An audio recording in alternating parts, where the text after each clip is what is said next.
ইসলাম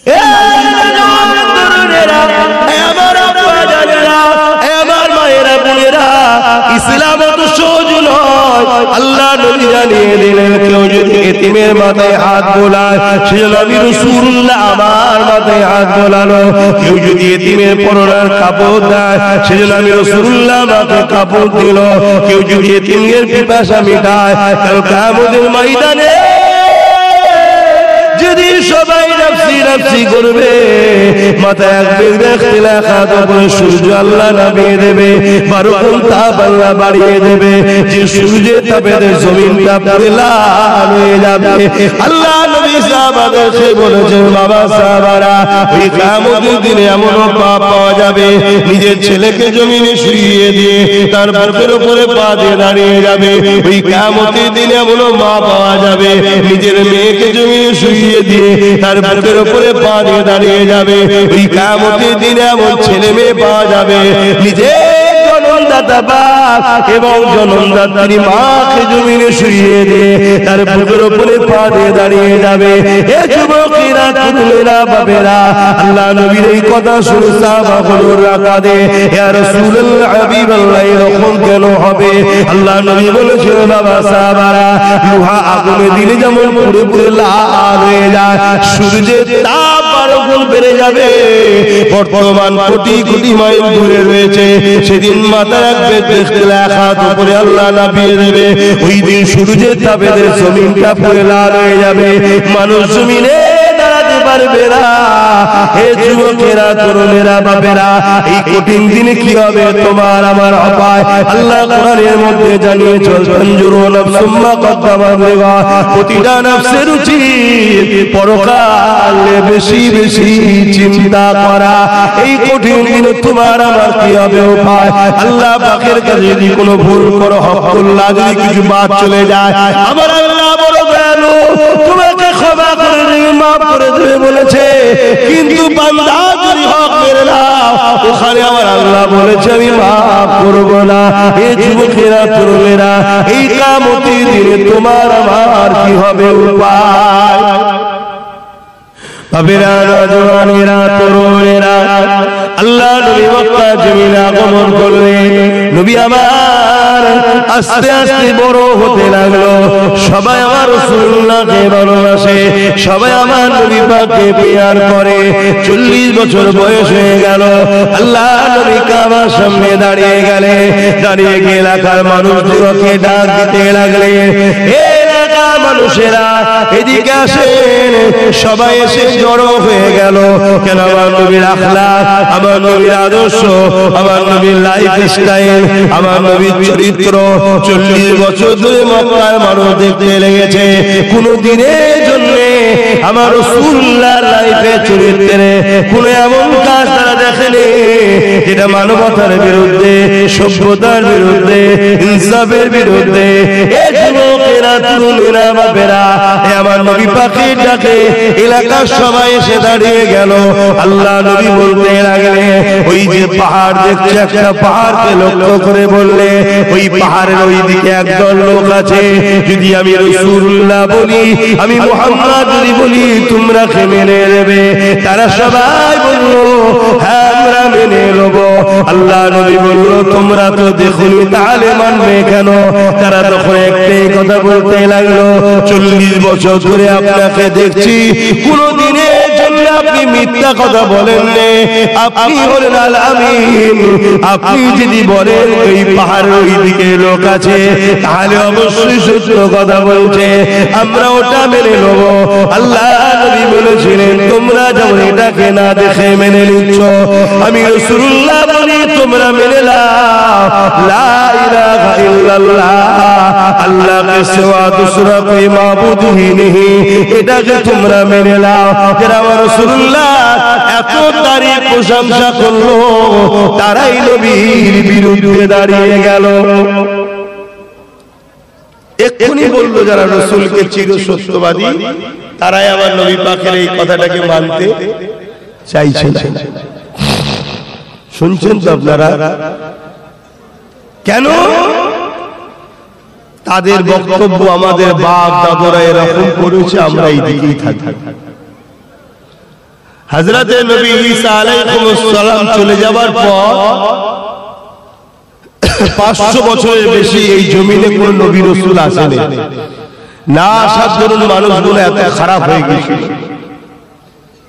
নিজেদের কন্যাদেরকে জিন্দু পুঁতে দিত।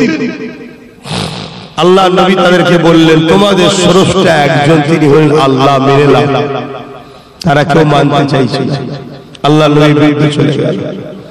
আজ খাজুকি এলাকার মানুষ, আমরা মসজিদ পেয়েছি, মাদ্রাসা পেয়েছি, দাড়ি পেয়েছি, টিভি পেয়েছি, এত কিছু পেয়েছি, এত সহজে পাইনি আমরা। অনেক কষ্টের পর, অনেক কষ্টের পর, কিন্তু আমাদের সেই গুরুত্ব ধর্মের উপরে নাই।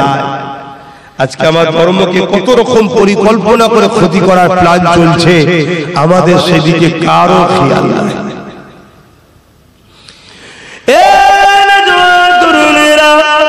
আল্লাহ নবীকে মুহাব্বত করা, আল্লাহ নবীকে আদর করা, এটা আমাদের জন্য ঈমান। যার দিলে নবীর মুহাব্বত ধরে তার মধ্যে ঈমান নাই, আর যার মধ্যে ঈমান নাই তার জন্য নাজাত নাই। এই যুবকেরা, তরুণেরা, বাপেরা, আমার রাসূলুল্লাহর মুহাব্বত ভালোবাসা কিসে আছে? আল্লাহ নবী জানিয়ে দিলেন, মান আহাব্বা সুন্নতি, যারা আমার সুন্নতকে ভালোবাসলো, ফাকাদ আহাব্বানি, তারা আমাকে ভালোবাসলো, যারা আমাকে ভালোবাসলো, কানা মাই ফিল জান্নাত, তারা আমি রাসূলুল্লাহ আমার সাথে জান্নাতে যাবে। এই যুবকেরা, তরুণেরা, আল্লাহ নবীকে যদি মুহাব্বত করেন, তাহলে নবী পাকের সুন্নতে জিন্দেগি কাটায়। এই যুবকেরা, তরুণেরা, নামাজ পড়তে হবে, রোজা রাখতে হবে, হজ করতে হবে, দান খয়রাত করতে হবে, এগুলো যেমন ইসলাম, কিন্তু মনে রাখবেন এর পাশাপাশি আরো ইসলাম রয়েছে। এই সমাজকে অন্যায় থেকে মুক্ত করতে হবে, এই সমাজকে নেশা থেকে মুক্ত করতে হবে, এই সমাজে নারীদের অধিকার দিতে হবে, এই সমাজে তিনদেরকে সাহারা দিতে হবে, এই সমাজে খোদারকে খানা খাওয়াতে হবে।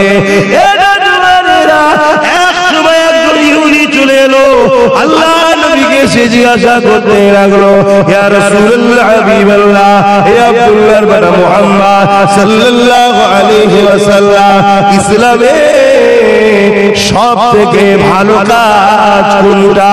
আল্লাহ নবী জানিয়ে দিলেন, ইসলামের সবথেকে ভালো কাজ হলো খোদার্থ মানুষকে খানা খাওয়ানো।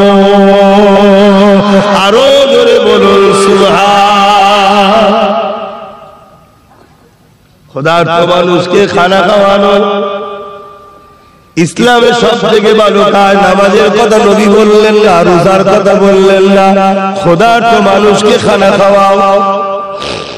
সে খোদার্থ হিন্দু হতে পারে, সে খোদার্থ আদিবাসী হতে পারে, সাঁওতাল হতে পারে, যেই হোক মানুষ, তাকে খানা খাওয়াতে হবে, এর নাম ইসলাম। তাহলে নামাজ যেমন পড়তে হবে, খোদার্থকে খানা খাওয়াতেও হবে, তাই তো নাকি? কিন্তু নামাজ পড়ে অনেক লোক আছে গরিবের সম্পদ ঝাড়ে, আছে না নাই? বোনের হক মেরেছে, ভাইয়ের হক মেরেছে, পরের জমি দখল করেছে, আছে না নাই? মনে হয় বলে জান্নাত যাবে, তাই তো নাকি? খুব সহজ মনে করছেন না?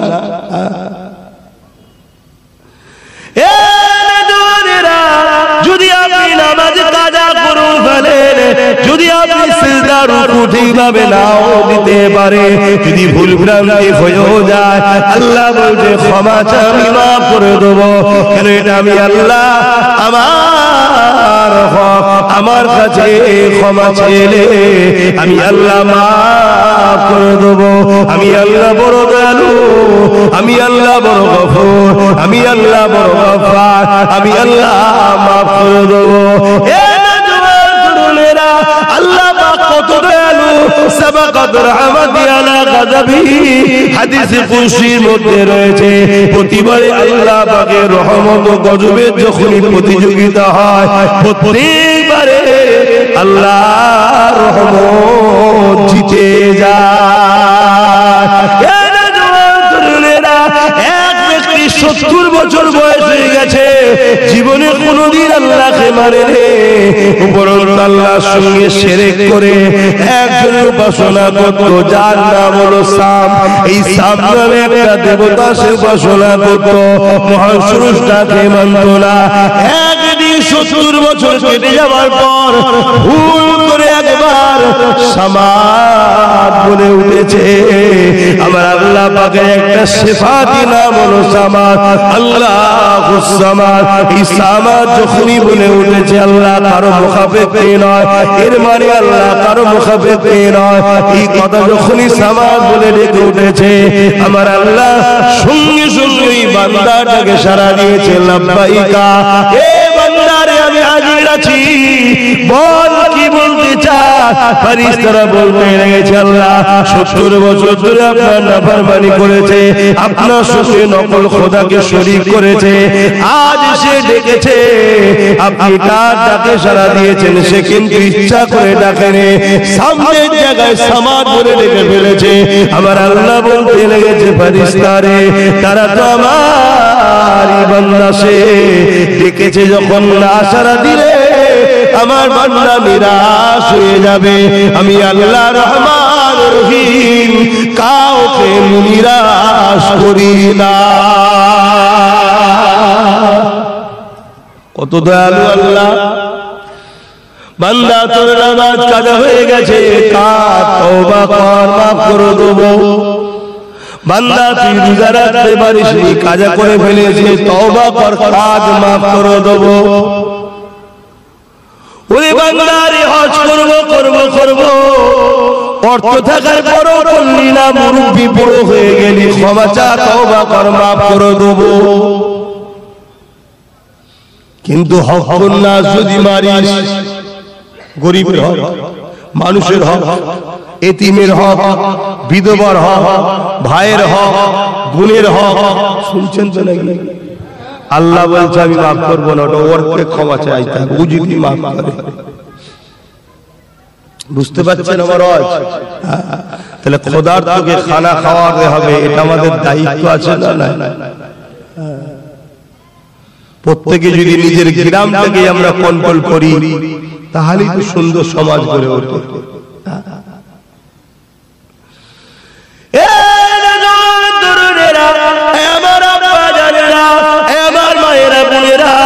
ইসলাম তো সহজ নয়, আল্লাহ নবী জানিয়ে দিলেন, কেউ যদি এতিমের মাথায় হাত বোলায়, সেজন্য আমি রাসূলুল্লাহ আমার মাথায় হাত বোলালো। কেউ যদি এতিমের পরনের কাপড় দেয়, সেজন্য আমি রাসূলুল্লাহ আমাকে কাপড় দিল। কেউ যদি এতিমের পিপাসা মিটায়, কাল কিয়ামতের ময়দানে যদি সবাই নফসি নফসি করবে, মাথায় এক ব্যক্তি লেখা তখন সূর্য আল্লাহ নামিয়ে দেবে, 12 গুণ তাপ আল্লাহ বাড়িয়ে দেবে, যে সূর্যের তাপে জমিনটা পুরো লাল হয়ে যাবে। আল্লাহ নবী সাহাবাদেরকে বলেছেন, বাবা সাহাবারা, ওই কিয়ামতের দিনে এমন পাপ পাওয়া যাবে, নিজের ছেলেকে জমিনে শুইয়ে দিয়ে তার বুকের উপরে পা দিয়ে দাঁড়িয়ে যাবে। ওই কিয়ামতের দিনে এমন মা পাওয়া যাবে, নিজের মেয়েকে জমিনে শুইয়ে দিয়ে তার বুকের উপরে পা দিয়ে দাঁড়িয়ে যাবে। ওই কিয়ামতের দিনে এমন ছেলে মেয়ে পাওয়া যাবে, নিজের জনমদাতা বাপ এবং জনমদাত্রী মাকে জমিনে শুইয়ে দিয়ে তার বুকের উপরে পা দিয়ে দাঁড়িয়ে যাবে। এ যুবকেরা, তরুণেরা, বাবেরা, আল্লাহ নবীর এই কথা শুনে সাহাবাগুলো রাকাদে, ইয়া রাসূলুল্লাহ, হাবিবাল্লাহ, এরকম কেন হবে? আল্লাহ নবী বলেছেন, বাবা সাহাবারা, লোহা আগুনে দিলে যেমন পুড়ে পুড়ে লাল হয়ে যায়, সূর্যের তাপ 12 গুণ বেড়ে যাবে। বর্তমান কোটি কোটি মাইল দূরে রয়েছে, সেদিন মাথা রাখবে, দেখতে লেখা উপরে আল্লাহ নামিয়ে দেবে। ওই দিন সূর্যের তাপে জমিনটা পুড়ে লাল হয়ে যাবে, মানুষ জমিনে দাঁড়াতে পারবে না। হে যুবকেরা, তরুণেরা, বাপেরা, এই কঠিন দিনে কি হবে তোমার আমার অপায়? আল্লাহ কোরআনের মধ্যে জানিয়ে চলছেন, জুরুনাফসুম্মা কদ্দামাত লিগা, প্রতিটা নফসের উচিত পরকালে বেশি বেশি চিন্তা করা। এই কঠিন দিনে তোমার আমার কি হবে উপায়? আল্লাহ পাকের কাছে যদি কোনো ভুল করো, হকুল্লাহ যদি কিছু বাদ চলে যায়, আমার আল্লাহ বড় দয়ালু, তোমাকে ক্ষমা করে দেবে, মাফ করে দেবে বলেছে। কিন্তু বান্দা যদি হক মেরে নাও, ওখানে আমার আল্লাহ বলেছে আমি মাফ করব না। এই যুবকেরা তরুণেরা, এই কিয়ামতের দিনে তোমার আমার কি হবে উপায়? মাইকের আওয়াজে বুঝছেন তো নাকি? কেন আমার পুরো নাক বন্ধ, সব কথা নাকে উঠে গেছে। বুঝতে পারছেন? কথা সব নাকে উঠেছে, জালি বন্ধ হয়ে গেছে। কথা শরীর থাকলে তো খারাপ হবে, আর আমাদের তো শরীর খারাপ হওয়ার একদম সারা বছরই খারাপ থাকে। আমাদের তো নিয়ম নীতি কিছু নেই। এই তো দুপুর বেলা ওয়াজ করলাম, ঘেমে ঘেমে রোদ পুরো মুখে লাগছে, সহজে ছায় হলে কিছু করে মুখে লাগছে। আবার রাত্রিরে এই যে দেখেন নেহর ভরা শুরু হয়ে গেছে, ওটা নাক শরীর খারাপ হবে। কিন্তু বুঝতে পারছেন তো কথা কি গো? আমার ওই চশমালা ভাই বুঝতে পারছেন? পুরো তোর লোক সব আপনারা বুঝে নেন। আল্লাহ আমাদেরকে দুটো কাজ দিয়েছে, অন্যায়কে মিটাও, ন্যায়কে প্রতিষ্ঠিত করো। কে কাজ দিয়েছে? কথা বলছেন না? আল্লাহ কাজ। দুনিয়ায় কোন অফিসে আপনি কাজ করতে যান, চাকরি করেন, মাস গেলে মাইনে দিচ্ছে, সে কাজ দেবে, আপনি কাজ করবেন না, আপনাকে রাখবে? তা আল্লাহ আমাদেরকে দুটো কাজ দিয়েছে। কুনতুম খায়রা উম্মাতিন উখরিজাত লিন-নাস তা'মুরুনা বিল মারুফ ওয়া তানহাউনা আনিল মুনকার। অন্যায়কে মিটিয়ে দাও, ন্যায়কে প্রতিষ্ঠিত করো।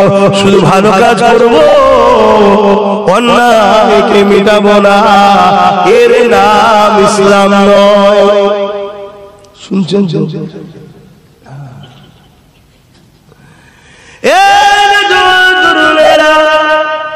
আল্লাহ বাহার দিয়েছে, ন্যায়কে যেমন প্রতিষ্ঠিত করতে হবে, অন্যায়কে তেমন হাত ধরতে হবে।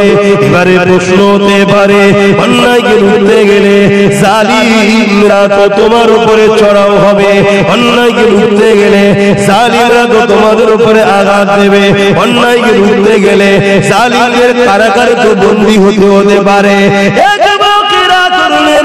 আমার নবী আলাইহিস সালামরা তারা অন্যায়ের বিরুদ্ধে প্রতিবাদ করতে গিয়ে বনী ইসরাইল কওমের নবীরা শহীদ হয়ে গেছে। এমনও নবী গেছে নাকি করাত দিয়ে গাছের মধ্যে ঢুকেছে, করাত দিয়ে টুকরো করে দিয়েছে। নবীকে আল্লাহ বলেছে পর্যন্ত আওয়াজ করবে না, আল্লাহর খুশির জন্য নিজেকে টুকরো করে দিয়েছে, পর্যন্ত আওয়াজও করে।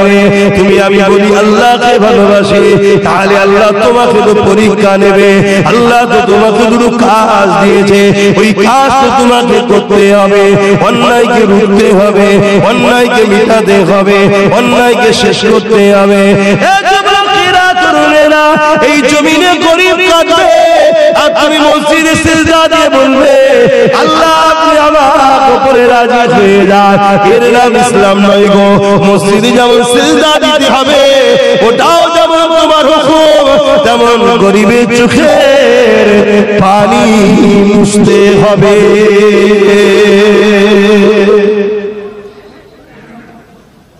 আমার নবী সাহাবাদের উপরে জুলুম হয়েছে না হয়নি? কি অপরাধ ছিল? কত কথা বলছে দেখেন, মানুষ সব কেমন হয়ে যাচ্ছে।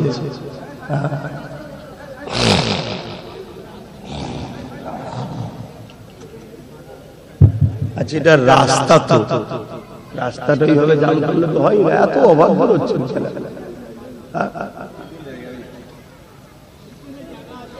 এইদিকে তো জায়গা রয়েছে, এক জলসার প্যান্ডেলটাই তো ভুল করেছে,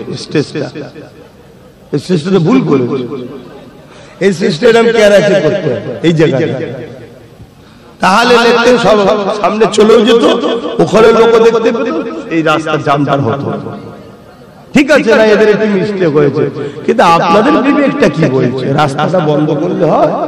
মানুষকে যেতে দিতে হবে তো, মায়েরা যাচ্ছে, বোনেরা যাচ্ছে, বেটিরা যাচ্ছে, আপনারা ছেলে ভিড় করে দাঁড়িয়ে থাকবেন, এ তো ঠিক নয়। বাপ সময় কারো ইন্তজার করে না, চলে যেতে হবে, টাইম হয়ে গেল। দরুদ শরীফ আল্লাহুম্মা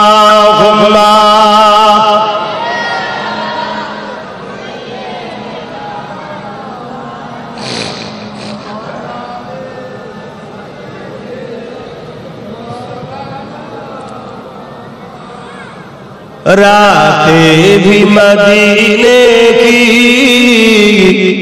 बातें भी मदीने की, रातें भी मदीने की, बातें भी मदीने की, जीने में जीना है क्या बात है जीने की,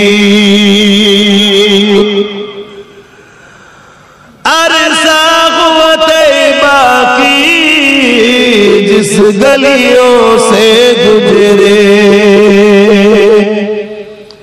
अरसा तैयबा की जिस गलियों से गुजरे, इस वक्त भी गलियों से खुशबू है पसीने की।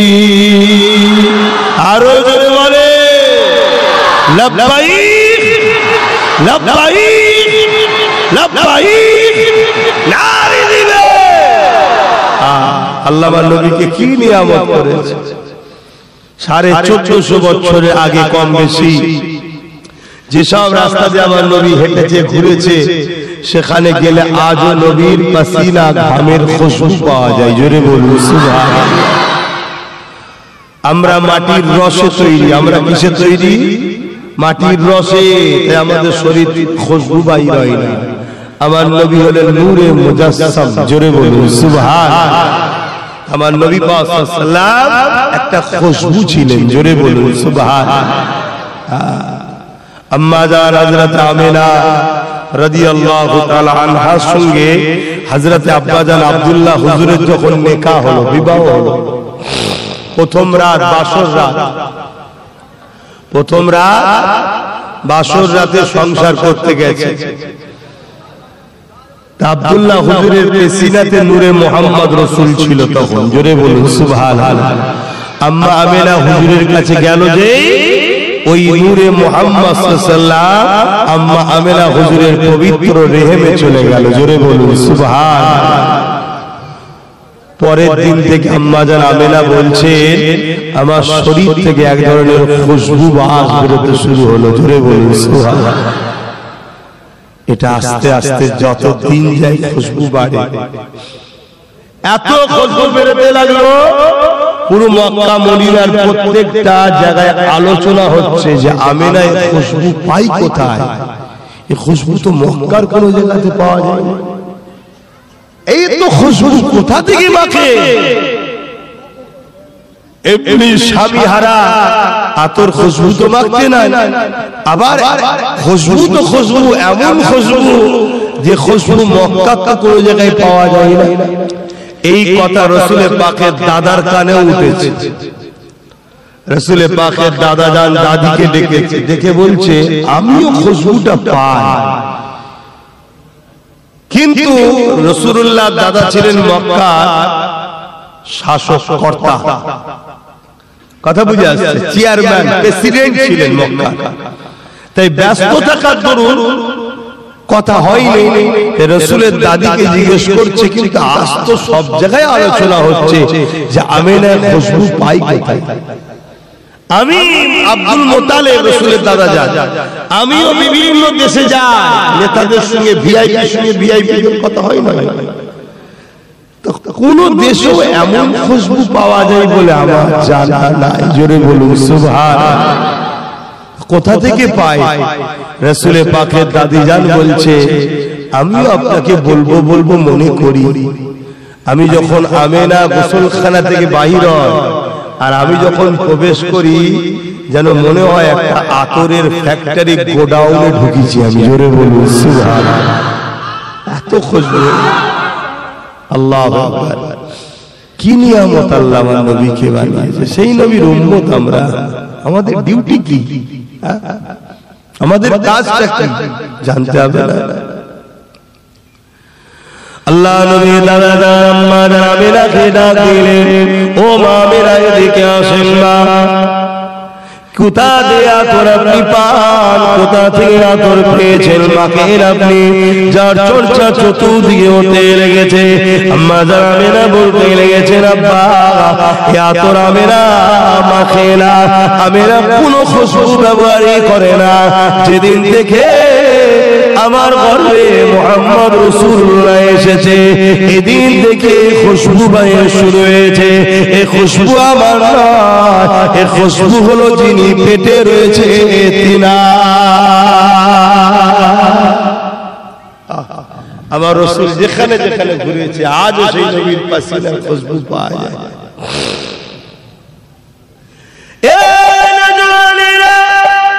এই বিষয়ে আর একটা কথা আপনাদের বলে দিয়ে যায়। আবু জেহেল আল্লাহ নবীর চরম দুশমন ছিল। আবু জেহেলের একটা ছেলে, তার নাম হলো ইকরামা। তিনি আবু জেহেলের সাথে ছিলেন আমার রাসূলুল্লাহর বিরুদ্ধে। কিন্তু আমার নবী পাক একদিন রাস্তা দিয়ে আসছে, উল্টো দিক দিয়ে আবু জেহেলের ছেলে যেতে লেগেছে।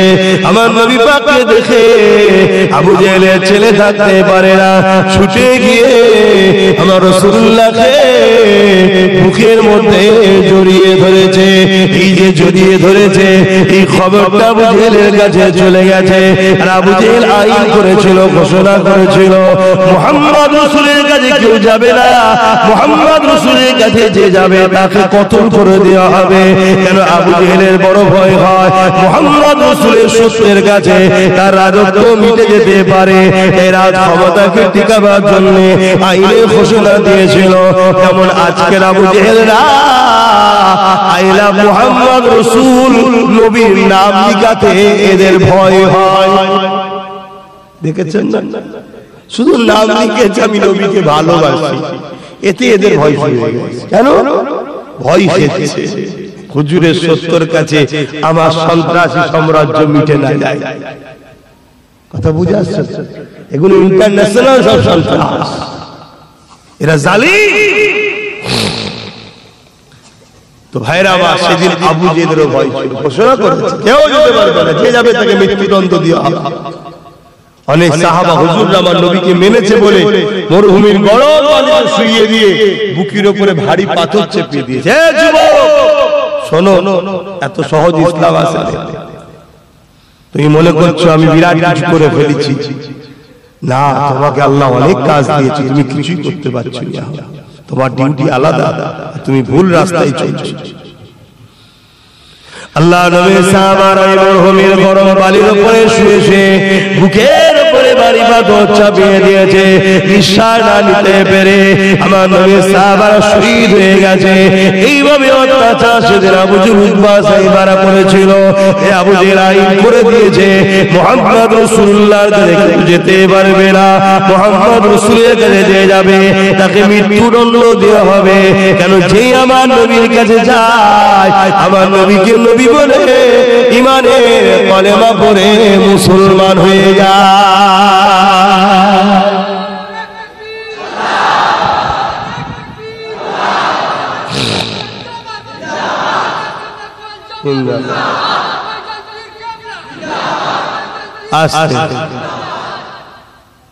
আর এটাও মনে রাখবেন, জালিম